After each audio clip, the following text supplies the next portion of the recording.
ইয়া আইয়ুহান নাস, হে মানুষ, তোমরা তোমাদের প্রতিপালকের আইনকে মানো, নিয়মকে মানো, ইবাদত করো, দাসত্ব করো, গোলামি করো বা তার বিধান পালন করো।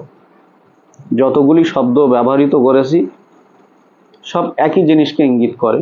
ইবাদত মানে তার দাসত্ব, গোলামি, কিংবা তার নিয়ম পালন করা, কিংবা তার আইন পালন করা, তার কানুন পালন করা। ইবাদত শব্দটা আমরা ব্যবহার করতে চাচ্ছি না এই কারণে, ইবাদত শব্দটা মানুষের শুনলেই কয়েকটি জিনিস অন্তরে সাড়া জাগায়। আমি সেই জায়গা থেকে উঠে এসেছি, কারণ আমার অন্তরে সাড়া জাগায়। আমি একজন ধার্মিক ব্যক্তি, তাহলে আমার অন্তরে নিশ্চয়ই সাড়া জাগাবে।